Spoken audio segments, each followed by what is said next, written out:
What up, guys? Your boy Quake back with a brand new episode of the Diverse Mentality Podcast, number 414.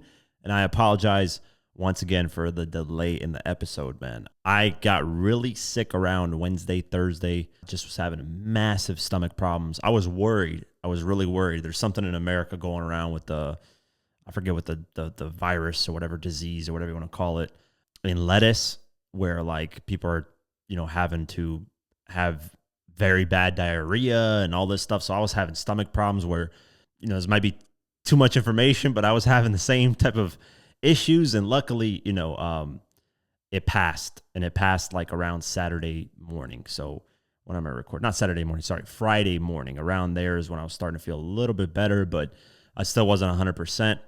And that delayed me from recording the episode. So now I'm recording it Saturday morning right now. So yeah, I just, health-wise, I wasn't feeling good. And then I have a bunch of other stuff going on. So I was just like, you know what, let me just try to recover yesterday. And yesterday, really, all I was doing was sleeping most of the day. I was trying to just sleep as much as I could, take naps, chill, lay in the bed. Yeah, so that kind of screwed me over. And usually if I'm sick, I can power through it. But there's some times where I just get like sick and I'm just like, there's no way. There's just no, I don't want to go on the podcast with no fucking energy, because I could do the podcast, but then it'll be like, hey, what's up, guys? Blah, blah, blah. It'd just be boring. I just, for me, I want to give it as much energy as I can when I'm recording these podcast episodes. So let's get into first the Jay-Z New York shows. He did 3 shows back to back. The third one ended up having massive delays due to something with the ticketing and people trying to get in, and that ended up delaying stuff. Jay-Z, yeah. So that was a kind of a little bit of a nightmare, but overall, I mean, Jay-Z did his thing. The shows were great. You brought out Nas. They're rapping back and forth each other's songs. Gave props to Jazzo. Eminem showed up with Renegade and performed Lose Yourself. Rihanna was there, and she hasn't performed in years in anything. I might be forgetting some stuff because there was a lot of stuff. They did DMX tribute, and Swizz Beatz was there, and just a lot of really, really dope hip-hop moments. The one thing that they were doing is reporting that the tickets were like selling like crazy, and that the capacity was at maximum. And when it comes to these like shows and tickets and stuff, you can manipulate that very easily. I'm gonna get a little bit off track here. I've been watching the World Cup, and I'm not a huge soccer fan or football fan, whatever you want to call it. If you're overseas, it's football. In America, it's soccer. So let's just go with soccer for right now. I'm not a huge soccer fan. Never have been. Never really cared for it. I thought it was a boring sport where it would take 10 years to, score one goal. And to me, I just, I like basketball where it's more active. People dunk, shoot, every possession, there's like a something scored, right? And for the most part, I was wrong. This World Cup, which is hilarious, when Ronaldo got eliminated, I went into my friends' group chat who are huge Ronaldo fans and just started trolling them and saying that Messi's better. And I did this purely out of just to troll. I had no interest in soccer at all. I was just doing it to troll, which I end up doing sometimes. I get involved in some things I have no idea about just to solely troll. And what ended up happening is I started watching the games, and I started actually enjoying it, which is hilarious to me because I've never been a fan of soccer in my life. So what intrigued me was the pure hate that some people have for Messi about how good of a player he is. So I'm saying all that to say, I don't know how I got into this conversation and stuff. What was I going to lead into? I was going to lead into something with this. Yeah, the ticket stuff. So I ended up watching more information on soccer, and just there's this Vice documentary called How or Why Soccer Never Got Popular in America. And I started watching that recently, like 2-3 days ago. And in order to sell tickets in America for the World Cup, when America was coming to the World Cup for the first time in 1994, I think, they faked ticket sales. They faked it and made it seem like they were selling out. What they did was they had this huge, obviously, stadium, arena, whatever you want to call it, and they only had a certain section for sale. Now, when they had that certain section for sale, let's just say it was 1,000 tickets. So when they would sell that section out, they would report, oh, it's selling out, it's sold out. So it would make it look like it's bigger than what it is. Because if you see something sold out, you think, oh, shit, like a lot. Because you just automatically assume all the tickets in the arena are available. And if they're sold out, then all the arena tickets are sold out and it's done for. But no, they did a perfect marketing strategy where they just had a certain section for sale, and they sold 1,000, 1,500 of those tickets. And then they put that in the headlines like, hey, it's sold out, which quote unquote it is. If you're talking about that specific section, it's sold out. But they did that just to create more hype for the situation. And I'm saying that for Jay-Z as well. I'm not saying that he didn't sell out. There was thousands upon thousands of people there. But when they put like, oh, this massive, he's the most capacity period, like you can't verify that. There's nobody that goes in there and it's actually counting the people and actually counting each ticket and making sure that exactly 46-something thousand people were there. And when they're selling out, oh, we're selling out this, we're selling out that, that can be manipulated to a certain extent. You know, obviously, if you're saying you sold out 40,000 and on video it clearly only shows like 2,000 people there, obviously you can't manipulate that. You know, that's lying. But you can manipulate saying, oh, we sold 38,000, but we're going to put it up and say it's 46,000 people that sold the most tickets ever. I'm not saying that to discredit Jay-Z. I'm just saying there's certain marketing tactics that Rock Nation, Live Nation, which is the touring company and the concert company, they're in cahoots with each other. They've been in business for well over 15 years. So, of course, they're going to make things look like Jay-Z's this massive star who outsold, who did this crazy stuff. And he's supposed to in New York. In New York, like the artists, if they're from that area, they're supposed to sell out. Like Rick Ross failed to sell out in Miami, the specific area where he's from. He failed to sell out. So when you fail to sell out in the actual area that you're from, then you know you're not doing good. But Jay-Z selling from his actual area, that's no surprise. Like I expected that. But I think this is a soft launch for him to return musically because throughout the show, there's something that Pharrell said. And he sent basically a warning shot to Drake, or you can say to any of Jay-Z's enemies that have been disrespecting him, from Dame Dash to 50 to Jaguar Wright to all kinds of people, right? So let's play this. I just want to play what Pharrell says, and then get your guys'. I'm going to get my thoughts on it at least. I was going to say get your guys' thoughts like I'm on a live stream right now, but you guys can leave your thoughts in the comments. Also, shout out to people that comment on Spotify, man. I see those comments all the time. So if you're listening on Spotify, leave some comments, leave likes, all that. Rate the episodes. That really helps a lot. But let me play this. You got to make some noise for your own.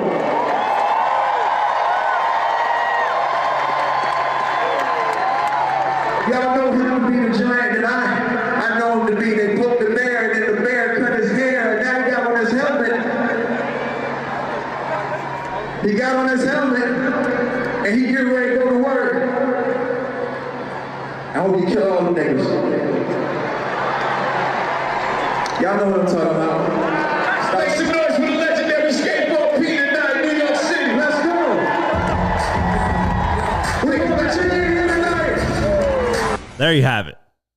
And come on, we know Drake and Pharrell don't get along. They hate each other, Pusha T, Clips, all that stuff. Jay-Z doesn't like Drake as well. So yeah, he's saying they poked the bear and the bear cut his hair and now he got on his helmet. I hope you kill all of them N-words. Y'all know what I'm talking about. And then Jay-Z kind of cuts him off because maybe Pharrell was saying too much. But to me, that hints that Jay-Z is gearing up to drop an album. Because one, Drake broke the record of the #1 rapper albums. So he's broken that. He's surpassed Jay-Z's. So Jay-Z's going to want to come back, drop a #1 album. So he can at least get back to tying that record, at least. From there, obviously, Drake sent various shots to Jay-Z on the album. So he's going to send his own subliminals towards him. And maybe there'll be a Drake and Jay-Z battle. Now, here's the most interesting thing that I never thought about. There's some people on a podcast, and this is funny because Drake just be randomly liking shit. It's hilarious. Like, it's a random podcast that, like, if you go on the actual Instagram post, it wasn't getting many likes or views. But Drake, like, just goes to show that Drake sees everything, and he'll interact with something if he feels like he needs to. But there's a clip on this podcast. I think the podcast is called We Love Hip Hop Network. Yeah, so shout out to them. Basically, on the podcast, the guy says that Kendrick Lamar was used as a pawn for Jay-Z so that, Jay-Z can eliminate Drake. And I never really thought about it like that. Because Drake and Kendrick have had their own issues for a long time, way before Jay-Z was even involved in having issues with Drake. But when it became, and I'm not saying, here's one thing that I'm not saying. I'm not saying that Jay-Z called Kendrick and was like, hey, beef with Drake because, we need him out of here. I'm not saying that it was a direct thing. But Jay-Z has had a history of putting people or helping people in certain positions to battle his battles. We saw it with the 50 and Kanye thing. Really, the battle should have been 50 and Jay-Z. It shouldn't have been 50 and Kanye. But Jay-Z was quote unquote retired, and then he played behind the scenes, and he was the CEO of Def Jam, so he starts pushing to make sure that Kanye has the best possible support from his label. Whereas 50 was having issues with Interscope and was not getting that same support. And behind the scenes, Jay-Z pulled strings. 50 said that when he went to 106 & Park, they said he couldn't bring Eminem, that it would have to be only him. But when Kanye went there, he could bring Jay-Z, because he pulled some strings. So I believe that Kendrick got used to a certain extent as a pawn to try to get Drake out of here so that Jay-Z doesn't have to deal with. Because imagine this, right? Here's the kind of scenario I'm painting here. Imagine if Kendrick, she did win the battle. I'm not saying he didn't. But let's just say he just destroyed Drake's career. Like, I don't know, maybe he dropped some real, pedophile information or something crazy that just would get Drake out of here, right? And Drake just fell off. Or like he dropped Iceman and it flopped. Let's just say that happened. Drake wouldn't beat Jay-Z's record if that would have happened. Drake wouldn't have gotten the Michael Jackson record if that would have happened. A lot of things wouldn't have happened. And Jay-Z would have still held the record for the #1 albums. He still would have felt like he's #1 regardless. And he would have gotten what he wanted, which is Drake's career destroyed. And Kendrick would have had his moment. And there you go. But because that didn't happen, now Jay-Z has to come out and do these shows and remind people that, hey, I'm the best at this. I don't care that this guy has these #1 albums. I'm still here. I'm still the king of this. I just took a break and decided to relax. I don't have to do this. And I think Jay-Z put that battery in Kendrick's back and played these little behind-the-scenes roles, which obviously you can't really prove this. The only one we can prove is the Super Bowl. He gave Kendrick the Super Bowl, clear as day. And, you can make the argument that, hey, he had the best year that year and he deserves a Super Bowl. But I think to a certain extent, he could have skipped that year. He could have done it the next year for Kendrick. He could have gave it to Bad Bunny that year. He could have gave it to a lot of different artists that year. But he gave it to Kendrick specifically because I think he wanted to put that nail in the coffin in Drake. So that's the only one we can clearly say that, hey, Jay-Z had a role in, Jay-Z did something. But I think Jay-Z behind the scenes with Lucian Grange and all Dr. Dre and these record label people, I think he played a certain role in making sure that Kendrick wins in the public eye no matter what. I wholeheartedly believe that because Jay-Z has had a history of putting people in front of him to make sure that they take care of the battle instead of him. And I never really thought of that, man. This podcast kind of gave me a different perspective. When Drake liking it, it shed more light on it. But let's just say Drake and Jay-Z get into a battle. What does Jay-Z have anymore on Drake? I mean, Drake has been called everything. Drake has been exposed for anything and everything. Anything that you can call Drake is out there. Unless Jay-Z has some secret information. There really isn't anything that Jay-Z has in terms of ammo towards Drake. Versus Drake, he's got more ammo towards Jay-Z. So that battle will be really interesting, and I want to see it. I think it's long overdue. I think the top of the top, the best. Whether you like Drake or not, you got to, hey, man, he's got more #1 albums. He is still at the top of his game. I mean, Genesis STFU is still in the top 10 on the Billboard Hot 100, regardless. So I saw an internet troll say that record came and went. How does a record come and go when it's still in the top 10 on the Hot 100, despite all these releases that are coming out?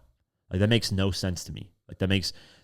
Some people are praising the Jay-Z freestyle and saying it dominated, but that never charted anywhere. Nobody cares after 3 or 4 days. But they're saying the Drake record came and went when it's still in the top 10. At what point does that, how does that make sense? That's a whole different conversation. But I think right now, it's Drake and Jay-Z. Jay-Z still is holding on to the #1 spot. He feels like he's still the best. And he's the media's darling. I mean, the second these Jay-Z shows happen, you saw all these media outlets start just dick riding immediately. They loved it. They are gobbling up every second and saying this is the greatest show of all time. Meanwhile, you got Kanye performing in Albania. And I was actually going to go there. I got invited personally to go there with everything paid for and everything. But I didn't want to go there for other reasons. I'm not going to mention them behind the scenes. There were things that I just didn't like that was happening in my country, which I'm from Kosovo, but not specifically Albania. But still, I consider them the same thing. But I was, politically, there's stuff that was happening that I wasn't a fan of, that I was like, I'd rather stay away from there. And there's some behind the scenes stuff that I know that kind of make the Kanye West show look a little bit less big as it is. There were reports that he got paid $4.6 million. No, I know the guy that paid him directly. He got paid $2 million. He did not get paid 4.6, but still $2 million for a show is fucking amazing. There's only like 10 artists that are probably doing that type of numbers. But yeah, you got Kanye doing these crazy numbers on his shows and dominating, and you don't see people dick riding him. You don't see like the media. The second Jay-Z does something, though, it's like the greatest thing since sliced bread. The shows are fucking perfect. There's no flaw. Even the show being late the third time, there's no flaw. It was perfect. Jay-Z waited for everybody. It was perfect. That's the part I hate about the Jay-Z kind of media thing, where just no matter what Jay-Z does, like, it's the most perfect thing ever. There's no flaw in Jay-Z when it comes to a lot of these media outlets. There is no flaw. Jay-Z is just the princess. He's protected, But yeah, that's a whole, I think if the Drake and Jay-Z battle happens, you're going to see that the media is going to side with Jay-Z immediately. No matter what record's coming out, like Drake has no chance when it comes to the media side of things. The only person he's got who's in his side and 100% on his side is academics, in terms of somebody that's like powerful, really powerful in the media world. Everybody else is essentially Jay-Z. They're on Jay-Z's side. And no surprise there. I mean, throughout the years, you can see clear as day that Jay-Z's always had media presence and help. But yeah, that was just an interesting take, man. And, Dame Dash appeared on Art of Dialogue and said something that I agree with. So let's play this clip. Just based on being a businessman, the people that do these 60,000 and sell out shows all day long, it's their normal. It's not a big deal. But when this dude does anything, it's so contrived, just like Beyonce cutting his hair in the stadium and, her reading off a cue card while she's, cutting his wig off. It just seems like a script.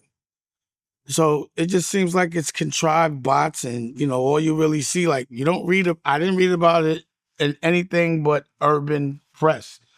I didn't read about it in the New York Times. I didn't see it in the Daily Mail. Shit, I didn't see TMZ talk about it. I hear academics talk about it. I hear Charlemagne talk about it. I don't hear pop culture talking about it. So again, to me, Jay is just a big fish in a very little pond, and he stays fronting on the hood. That's why that's the only people that will show up is the hood. Period. But, Kanye's a real rock star. He's not even in the same league. Like, Jay's not in the same league as Kanye. Like, Kanye is a real rock star. A real rock star goes all over, tours all over the world, and has a globe on a stage that costs $2 million a show. No sponsors. So Kanye sells out with everybody corporate not fucking with him. He does it completely independent. He does not have to wear a Yankee uniform. Nike's not giving him no sponsorship. He makes his clothes independently, and he does quadruple with a nigga that got a whole lot of corporate selling a whole lot of outpours for the culture. And there you have it. And there's proof, and I agree 100%. Kanye West is a way bigger artist than Jay-Z. And this is with Kanye West shooting himself in the foot in his career by doing all kinds of crazy antics and crazy stuff. Jay-Z has this perfect career image. Like, the media praises, cleans up perfectly. He has his wife. He has these beautiful kids. He's got all this. He's got all these deals. He's the boss. He's the CEO.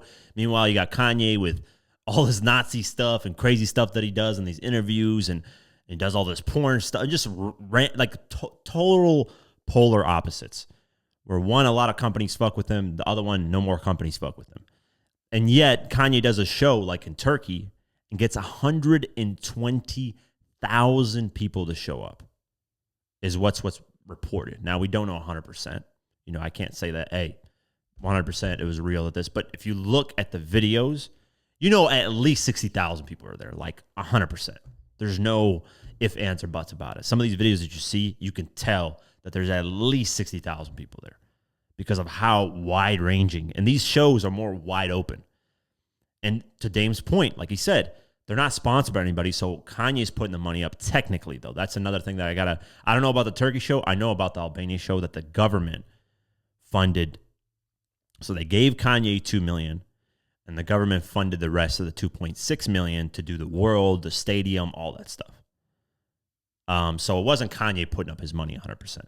But yeah, Kanye's doing these things without major media coverage, without people, like companies not rocking with him. Like, he's doing it himself. Like I said, this is with Kanye shooting himself in the foot in his career. So Kanye is 20 times bigger than Jay-Z.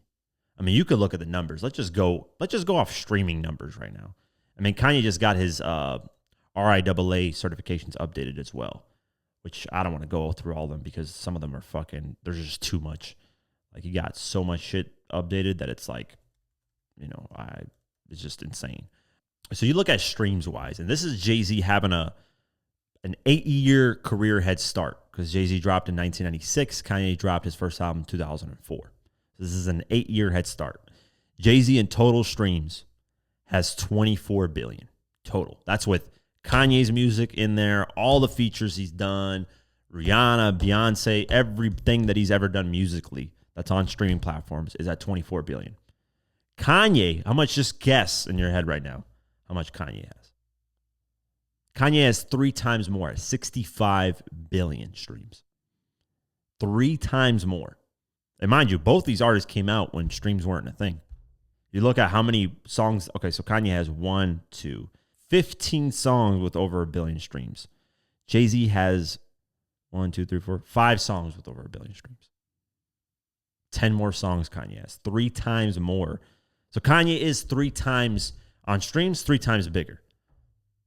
I said 20 times, but if you're looking I know I was just exaggerating, but if you're looking overall, just off streams, just off tours, shows, if Jay-Z can do 45,000, Kanye did 120,000, it's about 3 times more. So Kanye is 3 times bigger than Jay-Z. Just off of numbers that you're looking at. And mind you, Kanye right now would be worth billions upon billions. He already surpassed Jay-Z like that with the Yeezy stuff. When they valued his company as like a 4.6 billion he was worth. So he already surpassed Jay-Z in the billions. But Kanye doesn't, Kanye just ran him with his career. If Kanye played the role that Jay-Z does with the corporate and making sure that everything is clean cut, bro, he'd be at the next level, skyrocketing. No problem. He would be 4 or 5 times bigger, 6 times bigger than Jay-Z. And I say that to say, in America, Jay-Z is this praised guy where he's just, everything's perfect. The guy just does.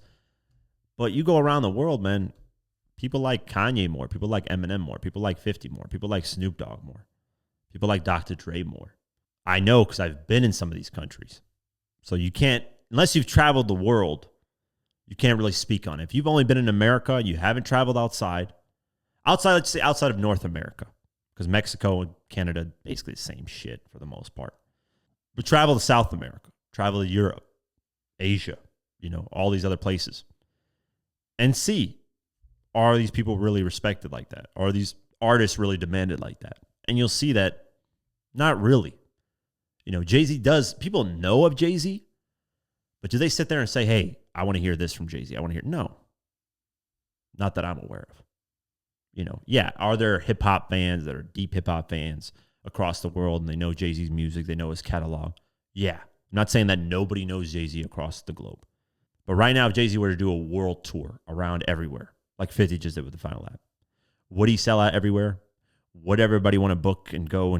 I doubt it.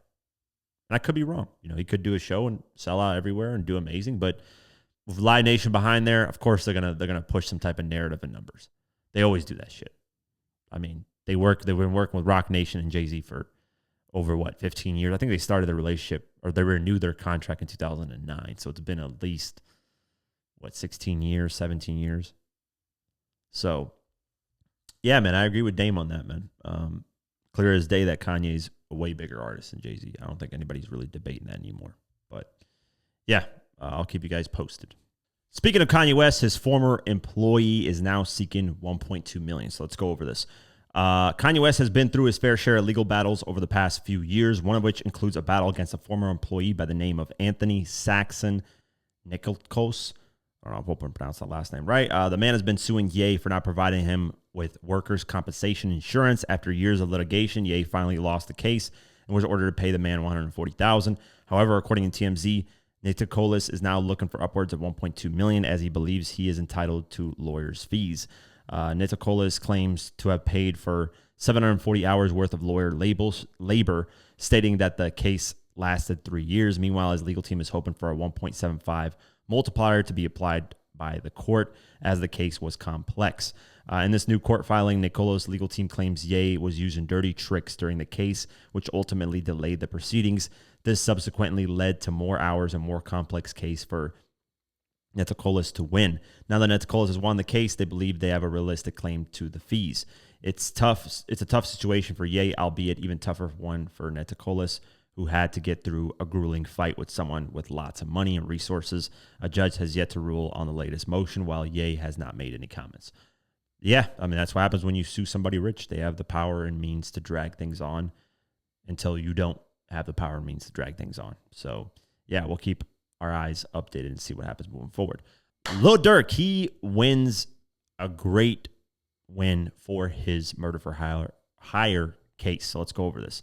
Lil Durk is set to go on trial for alleged murder for hire in Los Angeles on August 20th. However, in recent weeks, the prosecution has been adding to the case. For instance, the prosecution wants an alleged murder in Chicago and an alleged shooting in Atlanta to be part of the trial. Today, Durk was in court with his legal team consisting of Brian Steele, Drew Finley, Christy O'Connor, and Marissa Goldberg. They were there argued that the sweeping new charges were added too late and that his legal team was left with very little time to prepare for the defense. They were there to argue that the allegations should be severed from the case and at the very least be placed in a different trial altogether. According to Nancy Dillion of Rolling Stone, that decision is going to come. However, what is known right now is that the judge has had some harsh words for the prosecution, even scolded them during today's proceedings based on Dillion's assessment.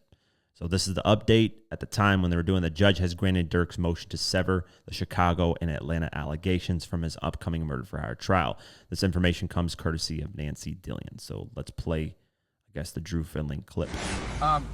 We're going to be very, very brief because as our incredible colleague Christy O'Connor said, there's not a lot to actually say given the thoroughness of his Honor's analysis of everything that was filed. So the docket really speaks for itself. There was incredible filings and briefings done, and such a great job by Ms. O'Connor. And so we appreciate the fact that His Honor, it's one of those days that makes it so rewarding to be a trial attorney when a judge takes everything that was submitted and goes through it so thoroughly and in such great detail. And so I'll ask you that was in the courtroom and then have read the filings to rely on His Honor's questions today and the points that he made. And as you, but most importantly, as our innocent client, Durk Banks, and I emphasize, our innocent client, Durk Banks, is waiting. We are looking forward to the close of business today when we get this order so that we can see if we can be at this courthouse on August 20th, 2026 for the trial that we've been working on and preparing for 22 months.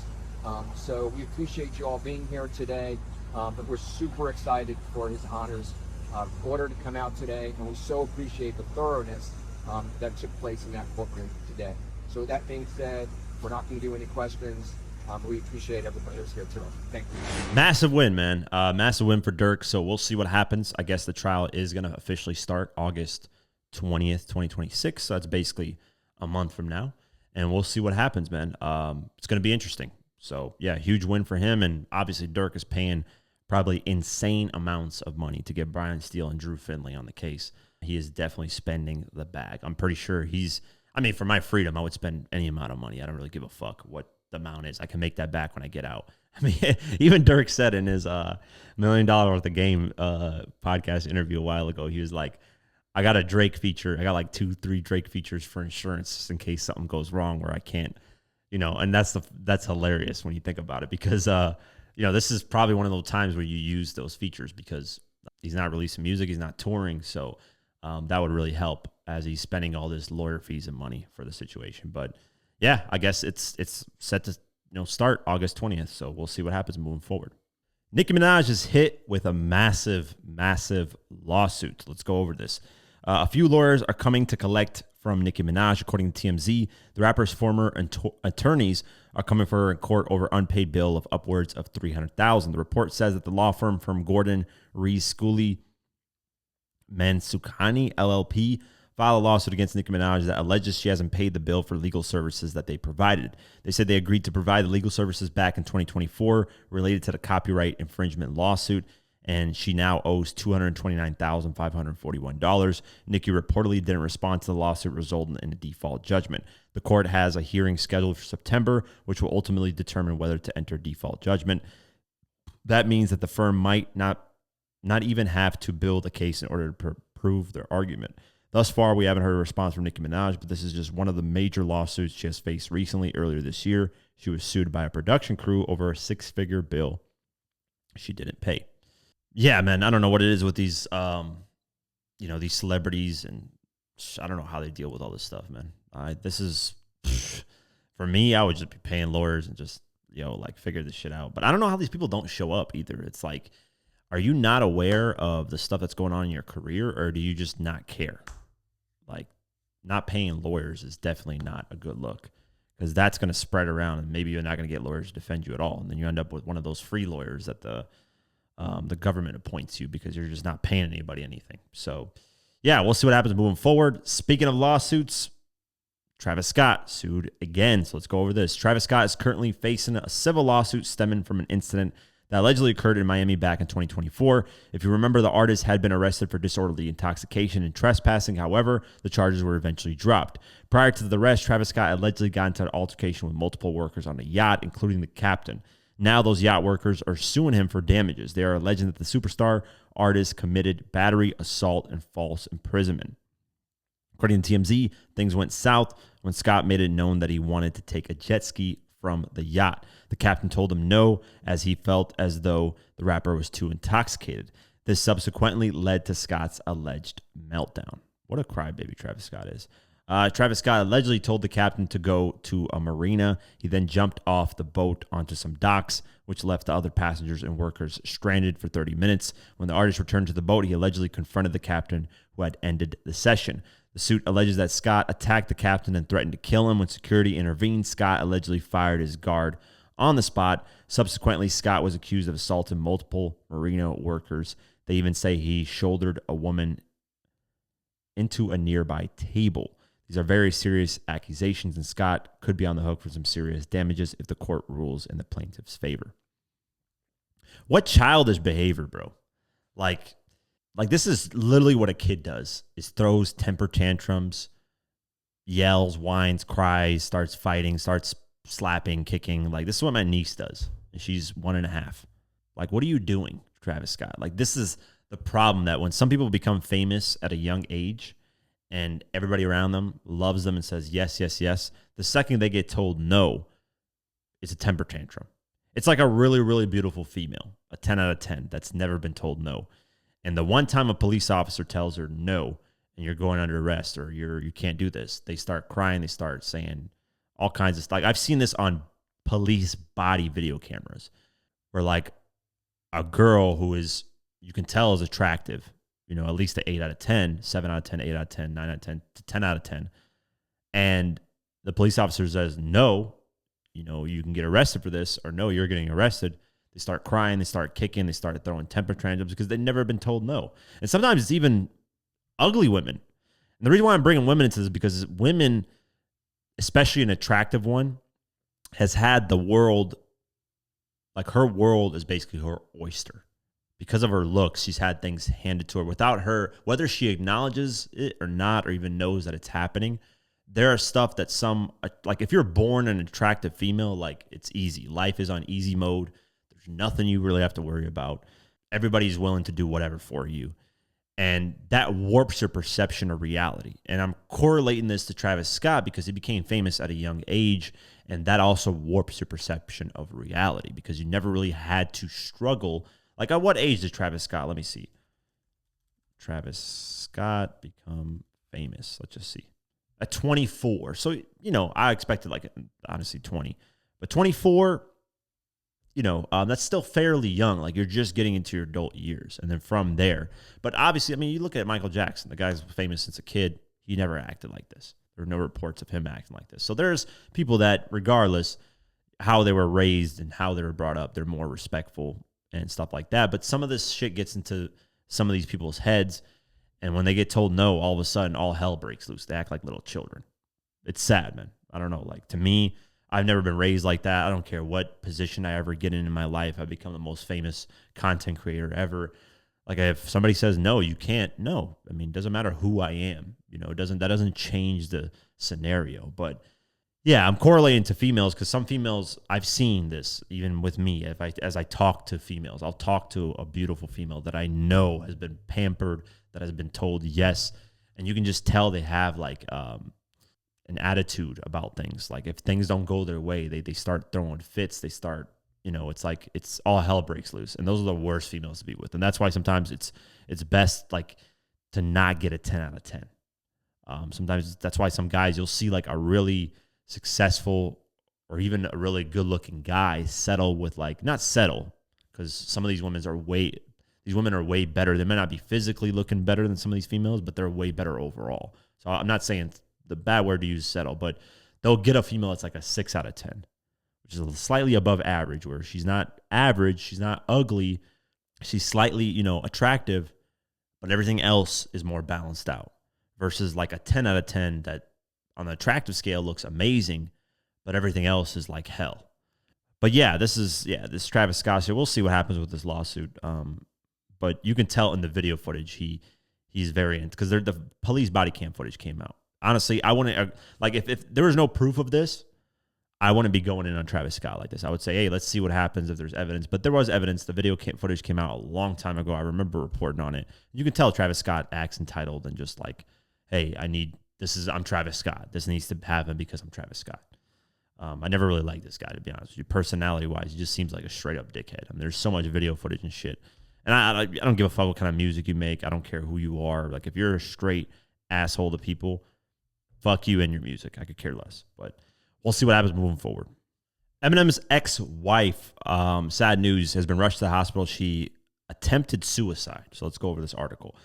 Some unfortunate news surrounding Kim Scott has been reported by TMZ this morning, which was, I believe, not exactly this morning. But according to the outlet, Scott was rushed to the hospital in Michigan on Saturday following an apparent suicide attempt.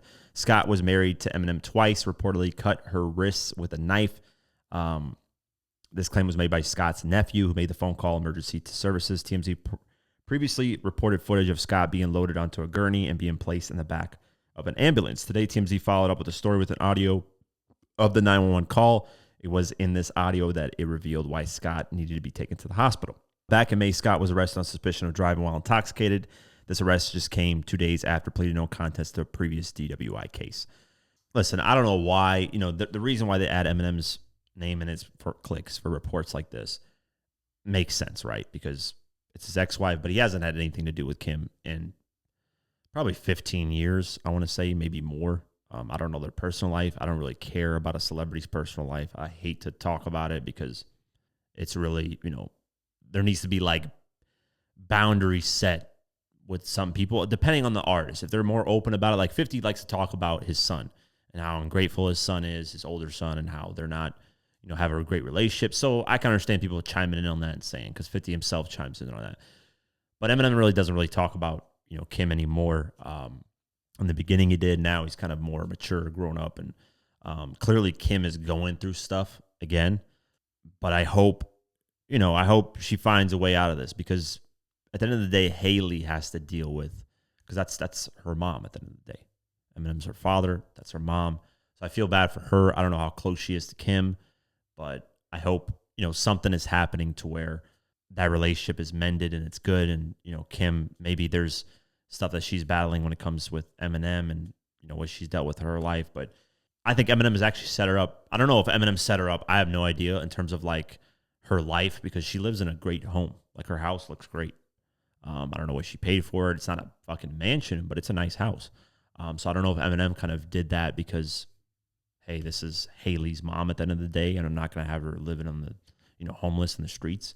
Not saying that she without Eminem she would be, but let's just say my perspective is the way I'm looking at it is if I was Eminem and I wasn't cool with my daughter's mom, which is my ex-wife or whatever, I would still set up my ex-wife with a decent place because I wouldn't want to see her on the streets unless she was just like an addict and just like no matter what, I put her in rehab, I put her through everything and she just doesn't want to get better. Different story. There's only so much you can do for somebody that's addicted, that has an addiction. And that's the part with loving someone is you got to kind of, to a certain extent, let things go. You can't, and it's easier said than done because to me, I haven't had to deal with anybody with addiction. I'm sure it's hard to see somebody you really love that's so addicted to something that they're ruining their own life and you're trying to help them and trying to pull them away from that. But, it's impossible to do because they're so addicted to whatever they're addicted to, whether it's alcohol, whether it's drugs, whatever. It's the same situation kind of with DMX where they were trying to get this guy away from all the drugs and still that's ultimately what took his life. But he was a functioning kind of addict where he still managed to have massive success despite all that stuff. Yeah, man, I hope she starts to do better. I hope, things get better for her because this is sad, man. But yeah, we'll keep you guys posted if anything comes up. 50 Cent is apparently not wanting to do business in Shreveport, and the mayor is calling out his bluff. So let's go over this article. 50 Cent has never wanted to shy away from expressing his grievances online. In fact, it almost turned into a negotiation tactic at this point. Whether in film and television or in real estate, most people are aware that Fifth has been setting up shop in Shreveport, Louisiana, a move that undoubtedly yields major economic benefits for the city. However, he recently revealed that he might be pulling back from his investments. There are people in Shreveport that just don't want things to get better. I only make deals that make sense. I'm going to have to pull back on the Red River piece, he wrote. The post undoubtedly raised concerns after Fifth previously suggested that downtown Shreveport would be unrecognizable and look brand new in a few years. In a new interview with KSLA, one business owner explained how Fifth's investment brought hope to the city, especially regarding its economic momentum. However, one person who doesn't seem too stressed about Fifth's announcement in Shreveport is Mayor Tom Arsenault. I didn't have much of a reaction, Arsenault told KSL News. That's his expression, I guess, of some element of frustration. Moreover, Arsenault doesn't seem to think that Fifth's effort in Shreveport are done. He has at least 3 public projects that he's working on that he's received state funds for or is to be reimbursed state funds for, and I don't see him abandoning those, he said. Moreover, Arsenault pointed out that Fifth's multi-million-dollar property investments across the city as evidence that Fifth's presence will remain in Shreveport for the foreseeable future. The city estimated that Fifth's investment in Shreveport Red River District would help boost their economy by billions of dollars and ensure nearly 600,000 new jobs. While all this sounds good, there were immediate concerns upon its announcement that major repairs would be required for the project to push forward. So, how do I say stuff without saying too much stuff? This Shreveport thing is basically a disaster for the most part. There are plans to start things right now. Some things are set to open or scheduled to open within a year or two. It's not going as planned. I don't know why 50 ever decided to do Shreveport. He should have done Texas. Shreveport, if you don't live in America, is no disrespect to Louisiana, anybody who lives there, but for the most part, it's a shithole. I mean, there's no other way I could say it. It's not a place that there's a reason why 50 is getting all these tax incentives and all these people wanting him to invest in there because there's nothing there. And it's a crime-ridden, crime-infested shithole for the most part. I mean, I have a friend that travels the world, has traveled all over America. Never once has he ever talked to me about Louisiana. Not once. I mean, he's talked about every fucking state in America. I kid you not. Never have I ever heard from this guy talk about anything from Louisiana. I don't think he's ever even visited. I'm going to be honest with you. I never asked him. I mean, nobody in America really talks about Louisiana like that. The only time I've ever heard of Louisiana is because of Lil Wayne, Birdman, Cash Money, NBA Youngboy, Kevin Gates. That's really about it, those rappers. Other than that, nobody really gives a shit. I'm going to be honest with you, man. I always said it was a bad idea to go to Shreveport. I think he should have stayed in Texas like he planned. I get the tax incentives. I get certain things, but I made it clear that, like, hey, if 50 reached out to me and was like, hey, come work with me for G-Unit Films and Television in Shreveport, and I would have to move there and live there, I would say flat out no. I'm being dead serious. I would never want to live anywhere near Shreveport. Texas, I'm willing to make an exception. But anything outside of Texas, I'm in Atlanta. I love Atlanta, Georgia. It's amazing here. It's not perfect, but it's definitely better than Louisiana by a long shot. I hope, to be honest with you, I hope this fails to a certain extent. I hope that and I know it's messed up to say, but I hope to a certain extent this doesn't work out the way that 50 wants it to work out. Because I know some stuff behind the scenes from people that I don't want to say. So like to me, I kind of have a better understanding of what this is and how it's not really going as planned versus the general public. So yeah, I hope 50 reconsiders, man. I hope this is a sign for him to be like, yo, I'm out of here. I know he's got investments and other things, but go to Texas, man. Try the Texas route. Whatever they give you, whatever incentives they give you, take it and run. I don't think he really needs to even build a huge studio like he's planning on doing. Really, in today's time with AI, are you really going to need that big of a studio to do what? We'll see what happens moving forward, but yeah, it's not looking good. Continuing on with 50, 50 wants the judge to throw out his ex-employee's case. I think we reported on this a while ago, so let's see what this is about. I think it's the same one. A new development has surfaced. Receiving calls and messages meant from a former boss may be frustrating, but 50 Cent says that doesn't amount to a years-long intimidation campaign. The rapper is asking federal judge to dismiss a lawsuit filed by former employee Monica Mayers, asserting that her case relies on accusations that she has failed to connect directly to him. Mayers, who worked as 50's assistant from 2007 until 2009, sued the rapper in April, accusing him of intentional infliction of emotional distress and invasion of privacy. She claims she was fired after refusing requests that allegedly involved illegal conduct and later received more than 80 harassing or threatening calls and messages. According to her complaint, strangers repeatedly contacted her asking for Curtis, 50, or Fifth. Mayers believes as part of an intimidation campaign connected to her former employee. Fifth's attorneys dispute the theory. In the latest filing, TMZ reports that the rapper argues Mayers has not alleged that he personally made a single call, text, or voicemail, or instructed anyone else to threaten or harass her.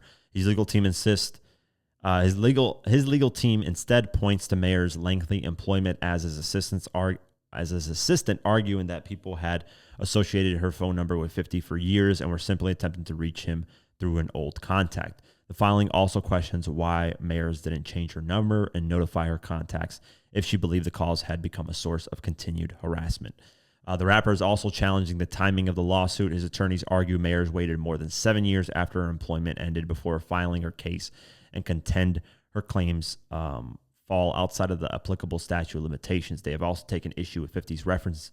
They have also taken issue with references to 50's past bankruptcy and Mayer's allegation that he once asked her to file a false police report.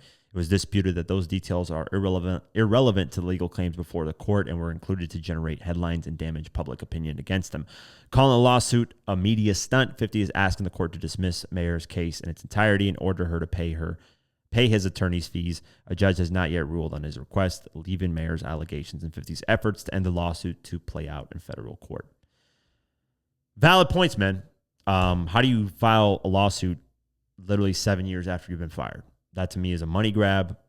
It would never take, I think it's, what was this, the Fat Joe situation? I think I go back to this because the Fat Joe situation, no, it wasn't the Fat, why did I keep getting them confused all the time?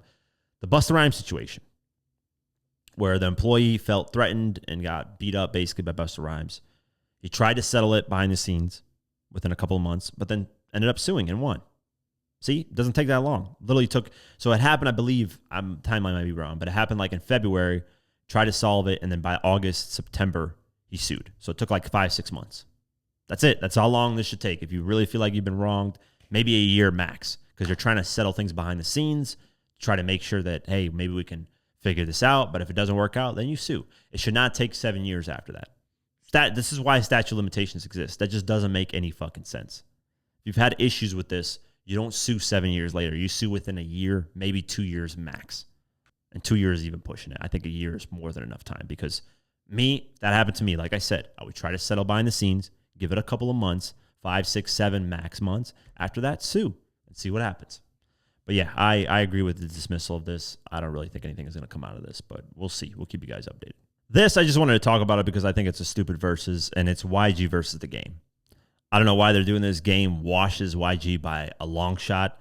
I guess this is the only versus that Game could get. unfortunate. I'm going to be watching regardless, but I think it's a stupid versus. Yeah, the game beats this guy. I think YG only has like 3 records that are dope versus Game's like 10 records that are way better.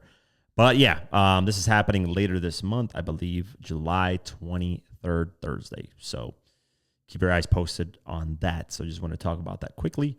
Let's get into the new music. Tory Lanez dropped Made You Think I Was Gone, but the album. Rick Ross dropped Set in Stone. I heard it was Dookie Water, and I heard it's going to flop, which is great. Shout out to William Roberts. Larry June dropped Who Coppin'. Lil Baby dropped Dead Fresh. Sleepy Hollow dropped WTW First Day Out.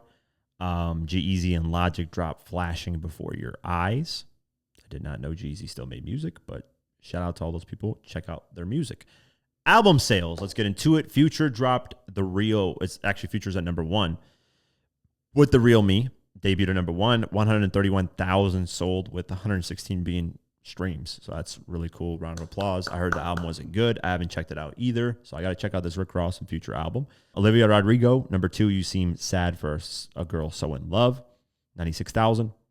Number 3, Ella Langley, Dandelion, 72,000. Number 4, Morgan Wallen, I'm the Problem, 72,000. Number 5, Noah Khan, The Great Divide, 68,000. Number 6, Drake Iceman, 60,000. Number 7, The Rolling Stones, Foreign Tongues, 56,000. Number 8, Michael Jackson, Thriller, 39,000. Number 9, Heated Rivalry Soundtrack, 38,000. Number 10, Morgan Wallen, One Thing at a Time, 36,000. Drake Take Care, number 33 with 21,000. That's it, really, in terms of like hip hop, which is kind of crazy.